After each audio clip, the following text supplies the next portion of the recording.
Good day, everyone. Our topic for today is about surveillance and biometrics, the facial recognition, neural link privacy, and the right to be forgotten. In 2026, the boundaries between the physical body, the digital identity, and the private mind have reached a historic point of convergence. The trio of facial recognition, neural link privacy, and the right to be forgotten represents the front line of modern human rights, where the convenience of a seamless world clashes with the fundamental need for personal sanctuary.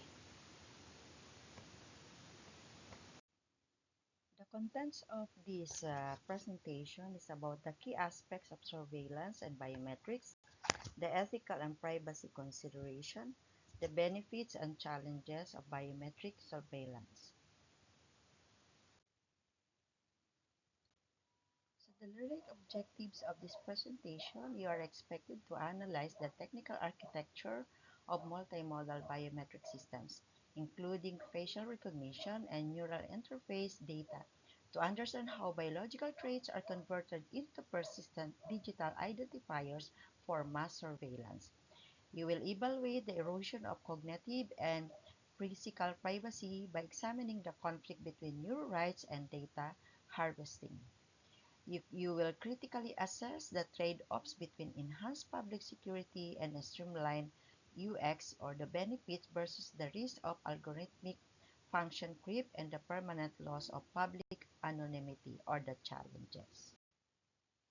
To begin, let's define surveillance. Historically, we thought of it as a security guard watching a monitor or a CCTV camera recording a hallway. But in 2026, surveillance has the transition from passive recording to active interpretation. So modern surveillance is the continuous systematic monitoring of people, places, and behaviors. It uses AI-driven edge computing to detect anomalies like a perimeter breach or suspicious loitering long before a human ever sees the footage.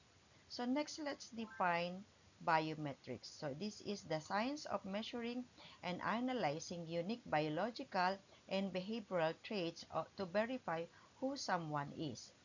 And we have generally split this into two categories: the physiological, the things you are, fingerprints, facial geometry, itch patterns; and behavioral, things you do, your walking gait, your typing rhythm, or even how you hold your phone. So unlike password, which can be shared or stolen, your biometrics are inherent factors. They are inherently tied to your physical body. The real magic and the real risk happens at integration. So this is the glue that connects surveillance cameras with the biometric databases. So what is the workflow? In an integrated system, a camera identifies a person's face, the biometrics, and immediately cross-references it with an access log or watch list. So in 2026, we move past point solutions. We use multi-modal integration. Let's explore facial recognition technology by the following: functionality, applications, and controversies. The shift to 3D and liveness. How does the technology actually see us in 2026? We move far beyond comparing a 2D photo to a database. So what's the process? The modern FRT uses convolutional neural networks to map geometry, but the gold standard now is 3D facial mapping. So we will apply. We have the applications live versus the constant oversight. So where are we seeing this action? It's no longer just for unlocking your phone. So we are entering the era of face to pay. In many major cities, your face is your credit card. You walk into a store, grab an item, and the system authenticates the transactions as you exit. No wallet required. So the public infrastructure, Airports have shifted to biometric boarding. Your face is your passport, your boarding pass, and your baggage claim check. On the other hand, in the healthcare, beyond security, FRT is being used to monitor patient distress in ICUs and even assist in diagnosing rare genetic disorder based on specific facial symmetrics. So, the controversies, the ethical friction. Let's proceed to that part. The cost of convenience. However, we cannot talk about FRT without addressing the heavy controversies that define its use today. So, what's the bias problem there? Even in 2026, algorithmic bias remains a critical issue. Recent studies like the 2026 Essex Police Report show that some systems still with demographic differential, meaning they are statistically more likely to misidentify or disproportionately target people of color and women. So the death of anonymity, the most significant controversy is the chilling effect. When facial recognition is integrated with massive CCTV networks, the right to walk down the street anonymously effectively disappears. So what is the legal fragmenting here? We are seeing a world split by law. The EU AI Act, fully applicable by August 2026, has strictly banned live facial recognition in public spaces for most law enforcement uses, while other regions are doubling down on its use for smart city management. So in the past, a mirror reflected who you are to yourself. Today, the camera reflects who are to the database. This highlights the shift from self-identity to data identity. So let's examine the neural link privacy. So the question is the ownership of thought. Who owns your mind? So the ethics of neural privacy center on mental liberty. Cognitive liberty, if a device is constantly listening to your brain to help you control a computer or a prosthetic, who owns that data? In 2026, the primary concern is informed consent. Can you truly consent to sharing your neural footprint when you don't even know what subconscious is broadcasting? The neurodiscrimination. There is a growing ethical debate regarding brain profiling. Could insurance companies or employers eventually demand on neural health scans to determine if you are prone to stress, depression, or lack of focus? So, what are the potential misuse? The risk of neurophishing, the vulnerabilities of the mind. So, where there is data, there is the potential for misuse. We are now looking of three major categories of risk. What are those? The neurophishing. Just as hackers steal passwords, neurohackers could theoretically intercept BCI signals to decode private thoughts or PIN numbers by monitoring the brain's P300 response to specific stimuli. Then, algorithmic manipulation.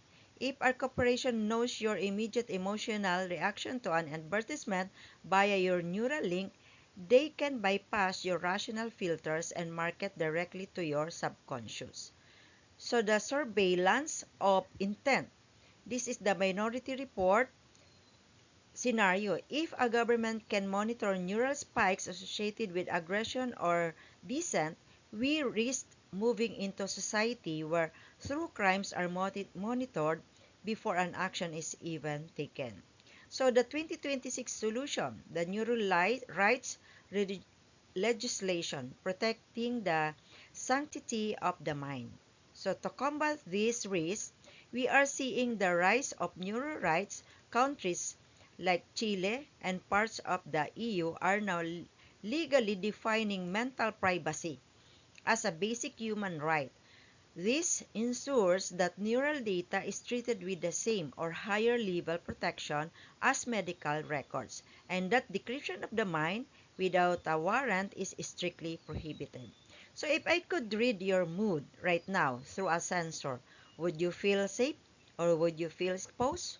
So this bridges the technical reality with the emotional weight of neural privacy. Now let's understand the right to be forgotten, the concept, relevance to biometrics, and the challenges. So the concept, the digital clean slate, legal erasure in a permanent world, the right to be forgotten, formerly known as the right to erasure, is the legal principle that individuals should have the power to request the deletion of their personal data when it is no longer necessary or relevant. It's the idea that our digital past shouldn't be a life sentence. We should have the right to move on. Next is the relevance to biometrics, the permanent ID problem. Can you delete a face? So why is this so critical in 2026? Because biometrics are immutable. You can change a password or an ID number, but you cannot change your face, your iris, or neural patterns. So the intersection, if a biometric database is hacked or misused, the right to be forgotten is our only legal shield. It forces companies to treat your biological data as a temporary loan rather than their permanent property.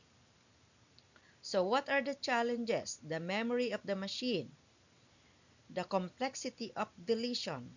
So applying this right is incredibly difficult for three reasons. The backup loop. Data is often mirrored across global servers, making total deletion a technical nightmare. AI training. If your facial data was used to train an AI model, can you untrain that model? Usually the answer is no. So public interest versus privacy. There is a constant tug of war between an individual's right to disappear and the public's right to information or security. Example are the criminal records. So if your biometric signature is leaked today, who are you tomorrow? This emphasizes that the right to be forgotten is not just about data, it's about reclaiming your future. Let's proceed to the topic 2, the key aspects of surveillance and biometrics. Now, let's tackle the facial recognition, which consists of accuracy improvement, the privacy concerns, and the ethical considerations. So, accuracy improvement, we have from pixels to patterns, the precision revolution. We've moved past the days of grainy matches. In 2026, accuracy has skyrocketed due to synthetic data training and infrared deep depth mapping. So what is the key achievement here? Systems can now maintain high accuracy even with partial occlusions like masks or glasses and in near total darkness. So the golden standard, we are seeing one-to-many identification hits with less than a 0.1% false acceptance rate in controlled environments like airports. So the privacy concerns, the invisible ledger, the data persistence and consent. The primary privacy concern today isn't just seeing, it's been indexed. There's a passive collection, unlike a fingerprint where you must physically touch a scanner, facial recognition happens at a distance. You can be identified without ever knowing a camera was present. So data vulnerability. Once your facial template, the mathematical map of your face is stored in a cloud database, it becomes a permanent target for data breaches. You can change a password, but you cannot change your face. So the ethical consideration, the bias and the chilling effect, the fairness versus control. Finally, we must address the ethics of algorithmic bias, the demographic gap. Despite accuracy gains, demographic differentials persist.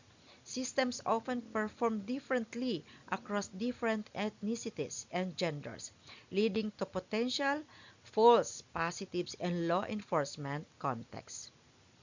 The social impact, we also face the chilling effect, the psychological impact of knowing you are being watched. When people monitored, they change their behavior, which can stifle free speech and public assembly in a democratic society.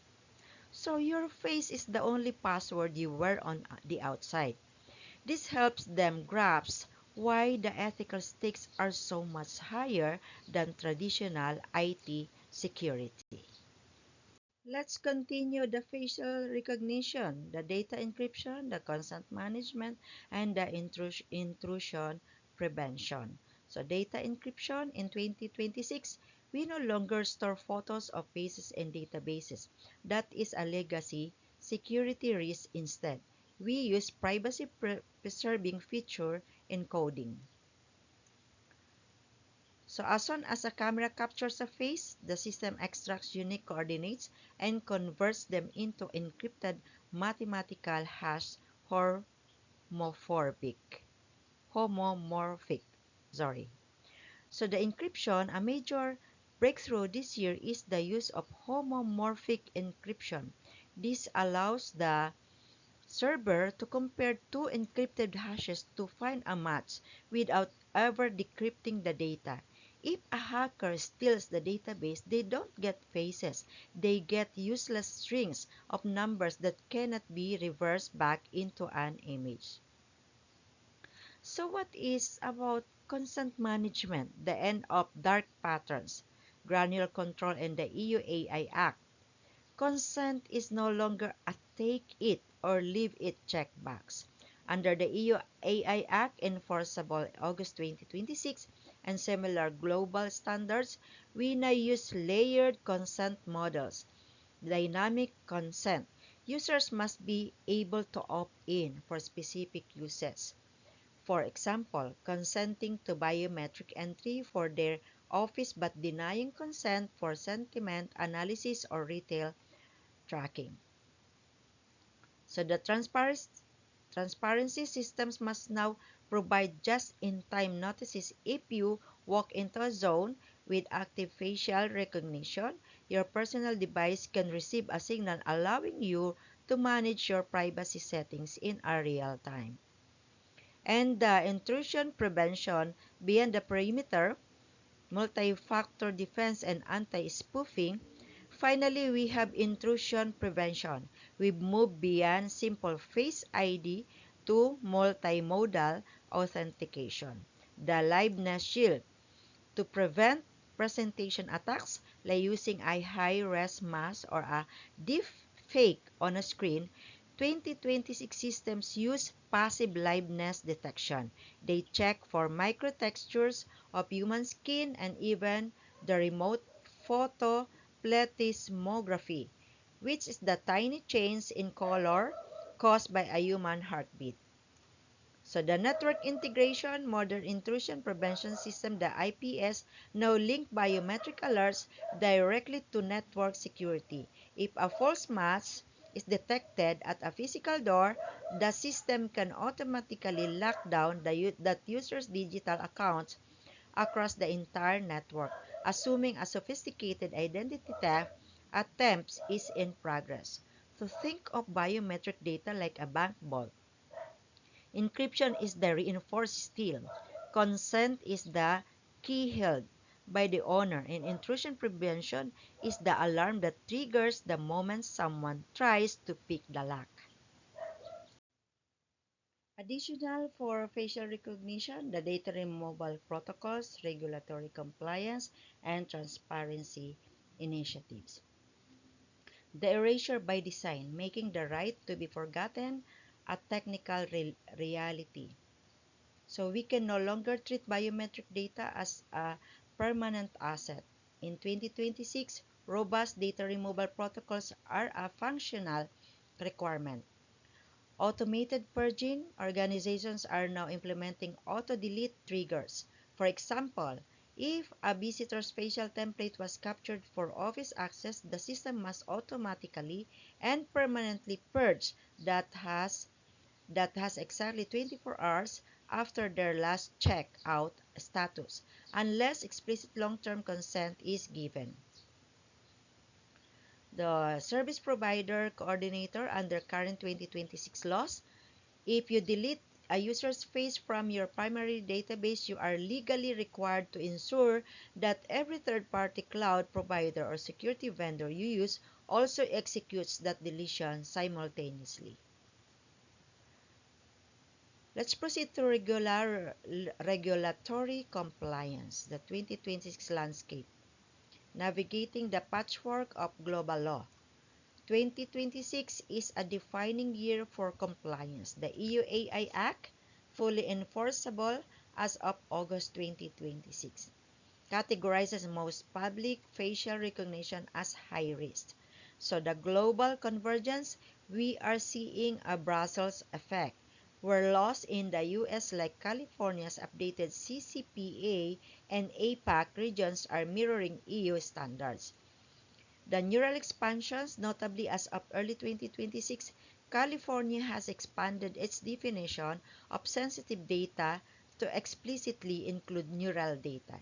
This means if your facial recognition system also uses eye tracking or attention monitoring, you are now handling the highest tier of regulated information. Moreover, the transparency initiatives moving beyond the dark patterns, visible AI, and informed citizens. Transparency is the bridge to public trust. In 2026, transparency initiatives have moved from hidden terms of service to first exposure disclosure. Real-time notification under the 2026 transparency obligations.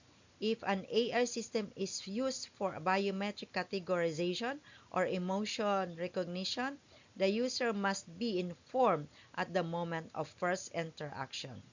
So explainable AI, the XAI, we are seeing a rise in explainability reports.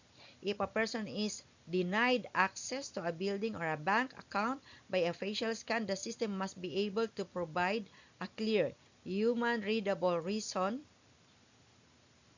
for the no match to prevent black box discrimination. So when you buy coffee, you get a receipt. In 2026, when a camera buys you facial data, shouldn't you get a digital receipt that tells you where it's going and when it will be deleted? This makes the abstract concept of transparency feel like basic consumer right. Let's discuss the gait analysis that consists of methodology, use cases, advantages, and challenges. The silhouette in motion capturing the kinetic signature. Gait analysis is the study of human locomotion. In 2026, we use computer vision to extract a gait signature from standard video feeds. The process, the system strips away clothing and background to create a binary silhouette. It then measures variables like step length, cadence, the swing of the arms, and the specific angle of the hip and knee joints. The 2026 breakthrough, we now use recurrent neural networks, the RNNs, that can identify a person even if they are carrying a heavy bag or wearing a bulky coat by focusing on the underlying skeletal rhythm that remains constant. Use cases from security to clinical health. Tracking without tapping. Where is this being applied? Smart city security. Gate is used in perimeter defense for non-cooperative identification. It can flag a known individual from 50 meters away even if their back is turned or their face is obscured by a mask. Healthcare and elderly care. In 2026, hospitals use gait sensors to predict fall risk. A subtle change in a patient's walking pattern can trigger an early alert for neurological decline or physical instability. The retail analytics, some Amazon Go style Stores use gait to maintain session persistence, tracking with customer, pick up with item without needing to constantly see their face. Advantages. The power of the passive. Why gait matters now? The biggest advantage of gait is that it is non-intrusive and distance capable. Hard to spoof. Unlike a voice or a face, it is extremely difficult to disguise your gait for an extended period.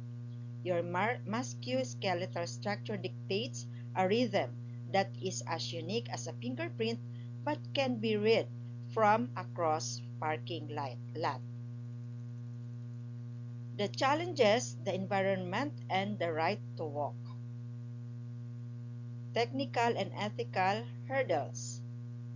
However, gait analysis faces significant hurdles. The environmental noise. Shadows, poor lighting, or crowded hallways can still confuse the sensors. While physical changes, a temporary injury, nuisance, or even pregnancy can alter a person's gait, requiring systems to have adaptive learning capabilities. The anonymity conflict. Ethically, gait analysis is controversial because it effectively ends public anonymity. If you can be identified just walking, you can never truly be off the grid in a monitored city. You don't think about how you walk, and that's exactly why it's such an effective biometric. It is an unconscious signature you leave behind with every step. So let's discuss the Neuralink privacy concerns that consist of data exposure, consent dilemmas, security issues, and societal implications. So data exposure, the high dimensional leak beyond biometrics to neurometrics. When we talk about data exposure in 2026, we aren't just talking about your email address. Neuralink data is high dimensional. The risk, unlike a fingerprint, which is a static image, neural data is a stream of your brain's electrical activity. If this data is exposed, it doesn't just reveal who you are, it can reveal your emotional state, your reactions to stimuli, and even your subconscious intent. Once the neural footprint is out there, it can be reset like a password. Let's proceed to consent dilemma. The illusion of informed, the biggest ethical hurdle is informed consent. Usually, you know what data you're sharing when you type a message. But with a BCI, the device is always listening to your neurons.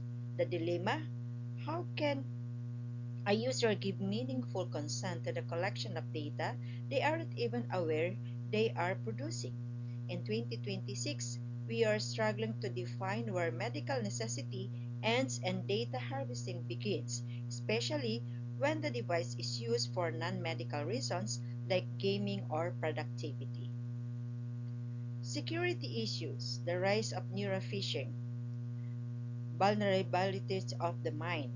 We must address the terrifying reality of security breaches. The threat? Hackers in 2026 are looking for P300 responses, a specific brain spike that happens when you recognize something familiar. By showing you a series of images like a bank logo or a PIN pad, a neurophester could theoretically decode your private information directly from your brain's reaction without you ever saying a word. Social implications, the cognitive divide, neuro rights, and inequality. Finally, look at the societal implications. We are facing a potential cognitive divide.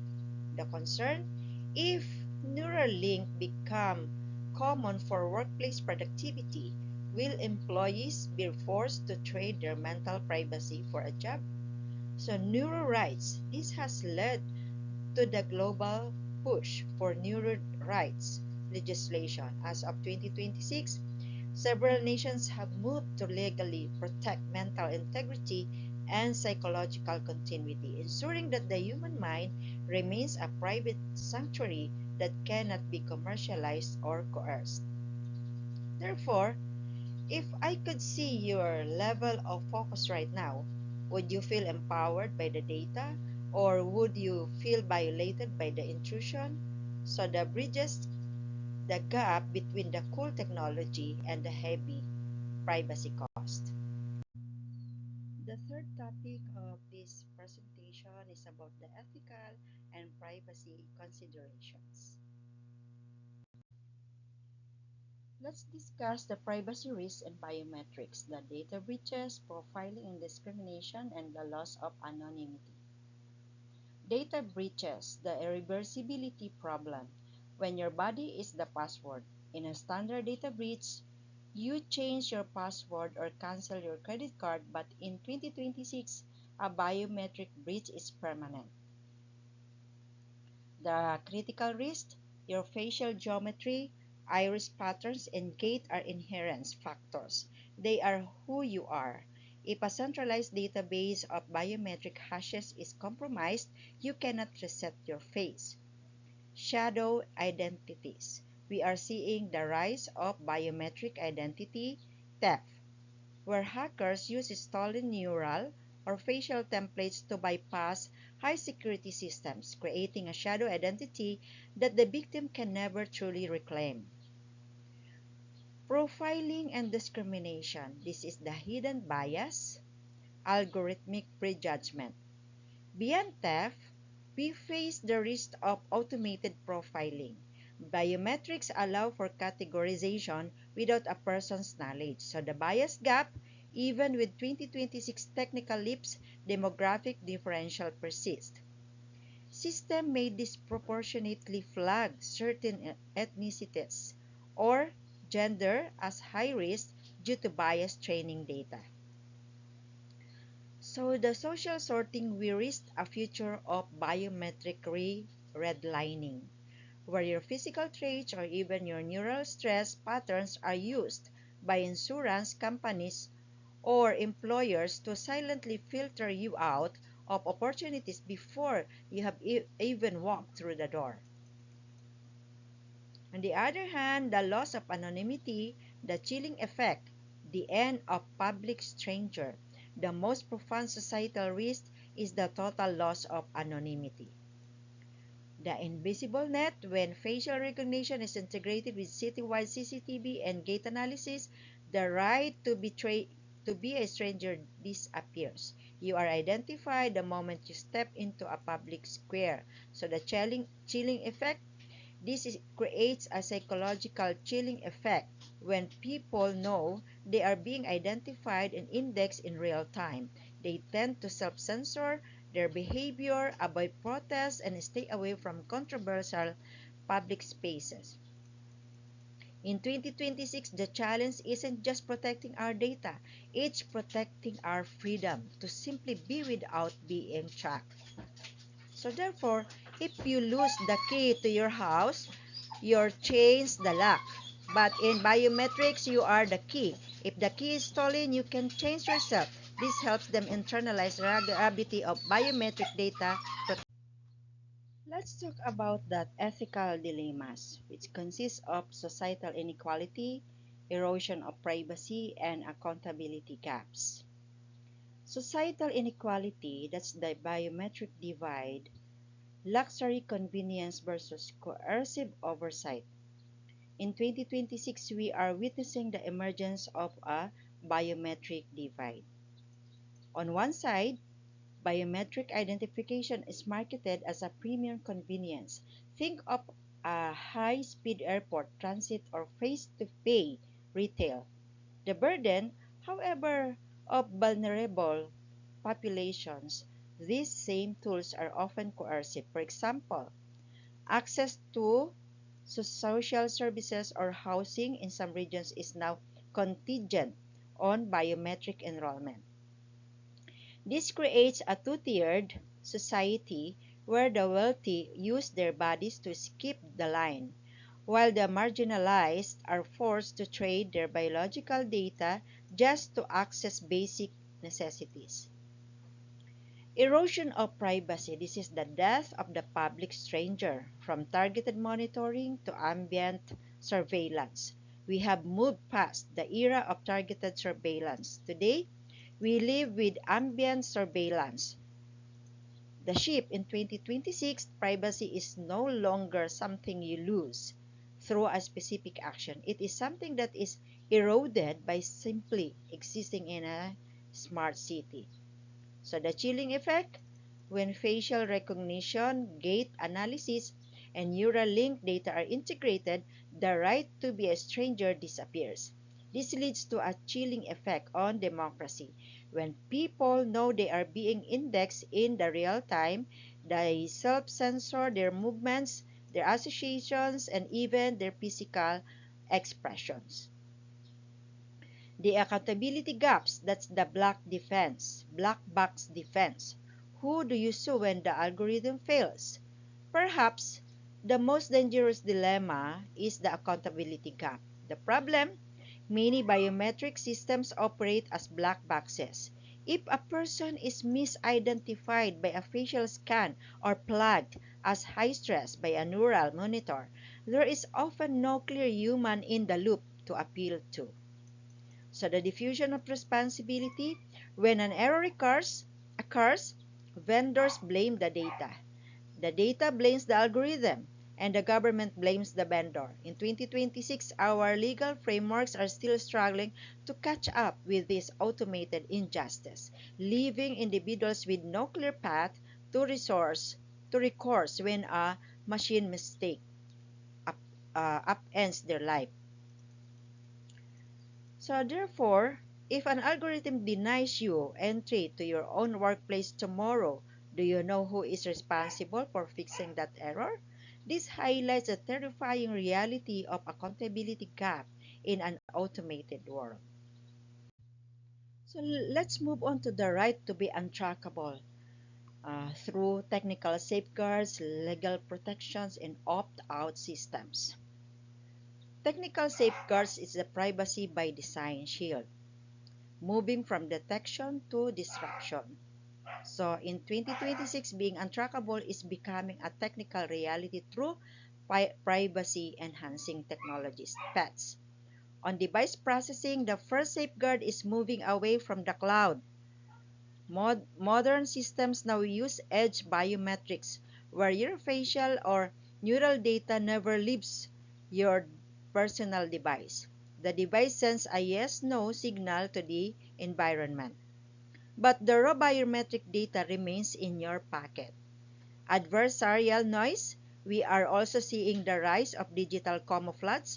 These are algorithms that add subtle and visible noise to images or neural streams that prevent AI from forming a biometric match, effectively making the user invisible to automated scanners while remaining visible to the human eye. So we have the legal protection, the right to digital sanctuary, codifying the choice to disappear. Legally, the landscape is shifting from data protection to cognitive and physical sovereignty. The 2026 standard, the new frameworks inspired by the updated EU AI Act and California's Neuro Rights Amendments, are establishing that untrackability is a default human right, not a paid feature. So prohibition of mass profiling. These laws strictly prohibit generalized biometric surveillance in public squares unless there is a specific court-ordered warrant for an individual. The law now mandates the systems must blind themselves to the general public. Moreover, the opt-out system, the frictionless exit, reclaiming choice in a connected world. Finally, we have the evolution of opt-out systems. In the past, opting out was a bureaucratic nightmare. In 2026, we are moving toward universal opt-out signals, the Global Privacy Control, the GPC. Imagine walking a smart retail zone and your phone automatically broadcasts a do not track signal. Under new 2026 regulations, the store's cameras are legally and technically required to honor that signal by instantly blurring your face in their feed and excluding your gait from their analytics. The challenge? The dilemma remains. If the world is built for track people, faster checkout, easier entry, does opting out turn you into a second-class citizen?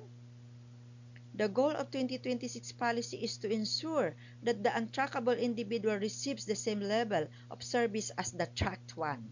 In the physical world, you can close your curtains to be private.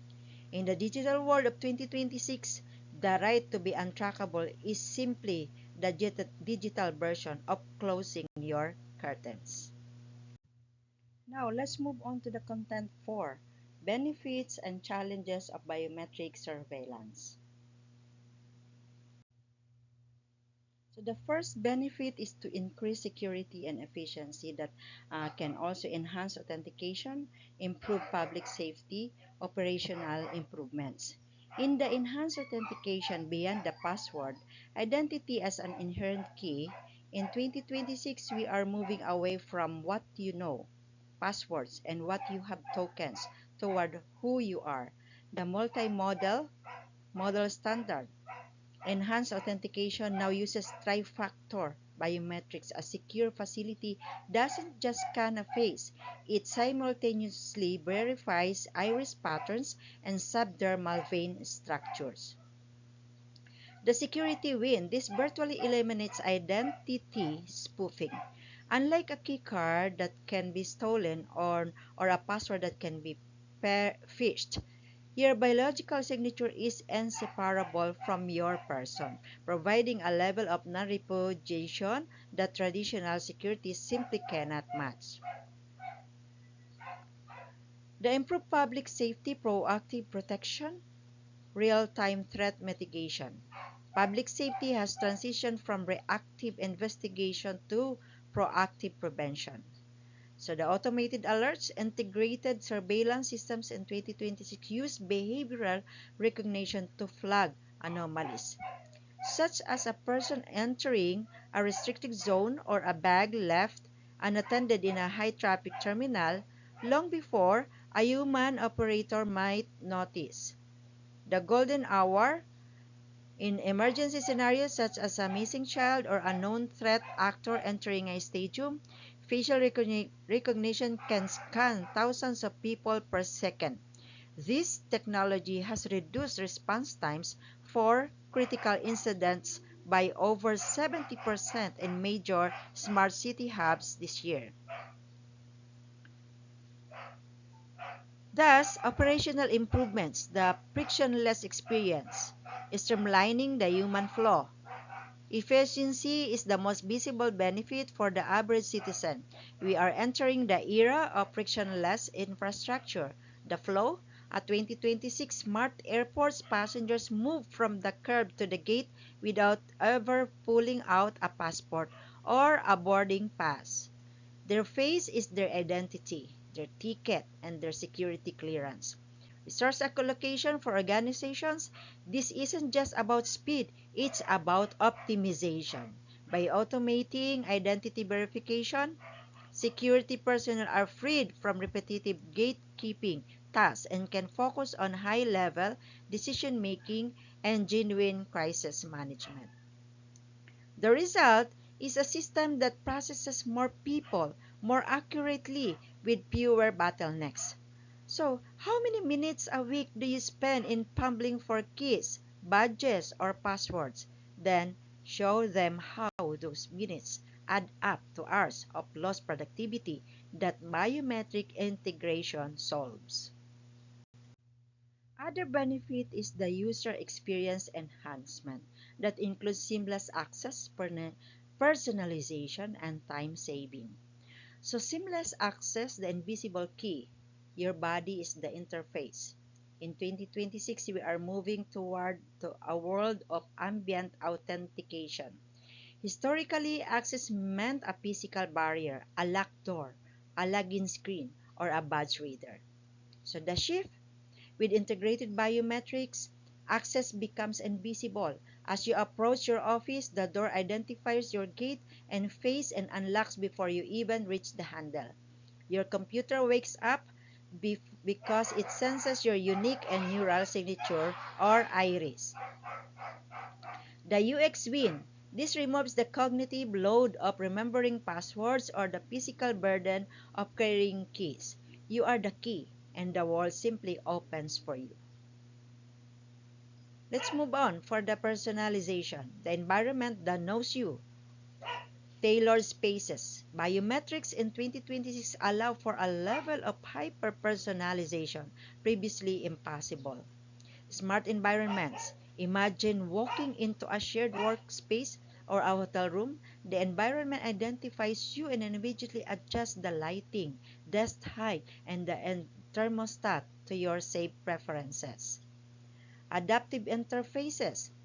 Even our digital tools are changing. AI assistants can now use sentiment analysis, biofacial microexpression to sense if a user is frustrated or confused, automatically offering simplified instruction or a different UI layout to match the user's current emotional state. For the time saving, reclaiming the micro moments, efficiency at scale. The most measurable benefit of these technologies is time recovery. The aggregate effect. We often ignore the 30 seconds it takes to find a badge or the 2 minutes spent resetting a forgotten password. However, across a workforce of 5,000 people, those micro frictions add up to thousands of lost hours per year. So the 2026 standard, by utilizing face to pay at the cafeteria or biometric boarding at the transit hub, we are effectively buying back time. In modern smart cities, biometric integration has reduced standing in line time by an average of 40%, allowing people to focus on their work and lives rather than mechanics of proving who they are. Remember, the first time you used a touchless faucet, it felt like magic. That is what 2026 feels like, a world that anticipates your needs because it finally recognizes who you are. Let's discuss the ethical debate, trade-off between security and privacy. The privacy concerns, transparency issues, balancing objectives. So the core conflict, security at a cost, the pendulum of protection. We often hear that to be safe, we must give up privacy. In 2026, this trade-off is the defining ethical debate of our industry. The pro-security argument. Proponents argue that in era of global threats and complex crime, biometric omniscience, knowing who everyone is everywhere, is the only way to ensure total public safety. The pro-privacy argument. Critics argue that a society with a zero privacy is not a society worth securing. If we lose the right to be a stranger, we lose the psychological freedom that defines a democratic life. On the other hand, transparency issues, the black box problem, the ethics of the invisible. A major hurdle on this debate is transparency. Many of the systems we use today are proprietary black boxes. The gap: if a facial recognition system flags you as a threat, how do you know why? In 2026, many organizations struggle to explain how their AI reached a conclusion. Without transparency, security can quickly turn into unaccountable surveillance. The solution? We are seeing a push for algorithmic auditing, where third parties verify that security measures are not hiding systemic biases or illegal data harvesting practices. Let's proceed. The balancing objectives, the search for privacy by design. Moving beyond the zero-sum game. How do we balance these competing objectives? The 2026 approach is moving toward privacy-enhancing technologies, the PETs, decentralization. Instead of one massive God-eye database, we use local authentication. Your face is verified on your phone, and the phone simply tells the door authorized. The security objective is met, but the privacy of the raw data is preserved. What is the proportionality? The key ethical question we must ask for every new project is this level of surveillance proportional to the risk? We don't need a facial recognition scan to buy a soda, but we might for a high security lab. Balancing objectives means choosing the least intrusive path to achieve the necessary security. A glass house is very easy to secure because you can see everything inside. But would you any of you want to live in one? This helps them realize that total security is often incompatible with human comfort privacy. So let's conclude now, class. We are almost done. The key takeaways, biometric surveillance including facial recognition and neural link technologies has rapidly advanced, offering benefits like enhanced security and streamlined processes, but posing significant privacy risks. And the ethical debates, concerns about potential misuse such as surveillance overreach, biased algorithms, and erosion of personal freedoms highlights the importance of robust regulatory oversight and ethical standards. The future developments, as technology evolves and innovations like privacy-preserving algorithms and AI frameworks may balance user privacy with security goals, emphasizing the need for continuous research and global policy alignment. And for the public discourse, encouraging open discussion among policymakers, technology, and the public is crucial to societal concerns and embracing technology responsibly. So these are the references.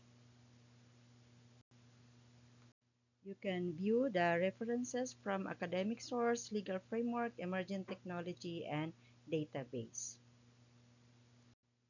For my last statement, facial recognition technology is an invaluable asset to any industry.